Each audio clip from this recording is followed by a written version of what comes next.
This game is called The Last Christmas, and it is a first-person narrative game where you play the main character Jack. This seems to be the right place.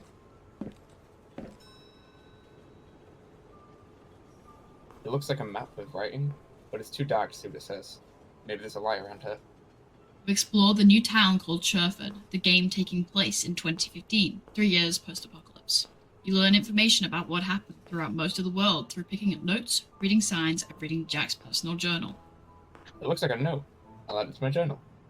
Journal is to enable you to figure out more about the world as a whole. As you collect more information, it adds to your journal, and this is your safe space.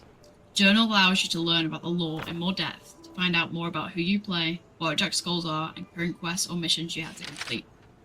Within the journal, there are 4 sections: Maisie, Notes, Quests, and Memories. For lore lovers, the important sections are Maisie, Memories, and Notes, while the main section for those who simply want to play the game is the Quest section. The controls throughout the game are W, A, S, and D to move, F for flashlight, E to interact, Control to crouch, and there's no jump feature.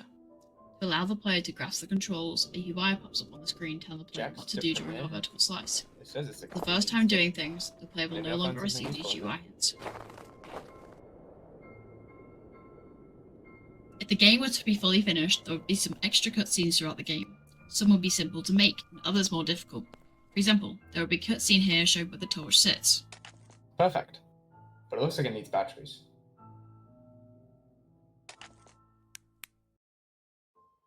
I should be able to see what was written on the map The now. storyline of the game is as follows. December 2012, when all believed a Christmas miracle would come true, came the worst nightmare they could imagine. Santa mysteriously disappeared without leaving gifts for any of the children. People all over the world began to theorize, some believing Santa Claus simply didn't care anymore. As the rumors spread, the resentment grew until the emotions transformed and hatched a spiteful being that was nicknamed Cain to candy canes. The Canes began to pick their victims and terrorize them until they were either killed or consumed the souls of the Canes. These Canes were the most powerful and invasive species ever known to man, thus the downfall of humanity. It looks like the directions, and it's telling me where to go. It seems like I'll need to head to the bar. When he was younger, an orphan boy named Jack took it upon himself to take care of a little girl called Maisie. He wanted to treat her to the life he never got, and grew up doing everything in the orphanage together. They remained there until December 2012. They decided to take the opportunity to flee from the misery together during the chaos, and at last, they were free. A year after the spawning of the Canes, Jack and Maisie went on a supply trip to stock up for food.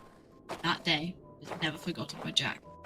The terror of them being chased through the town by a ghostly Cane, and then the consumption of his little sister. He felt responsible for her death.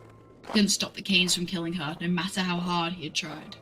He began to spiral, and vowed he would take revenge on the Canes. Never believing he would get close to anyone ever again, he set off on his own journey to find more about the Canes, and save humanity, potentially his little sister.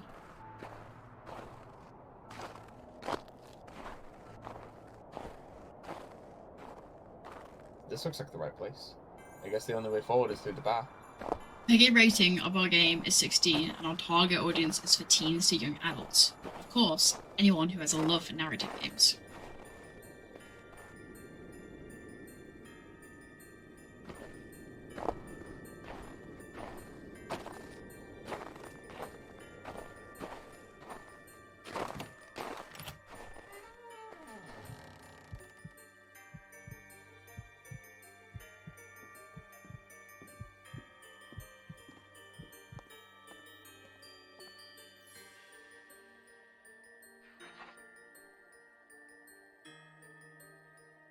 There we go. The exit door. This game took 12 weeks to make as a duo project between Dominique and Lucy Hughes. Thank you for watching.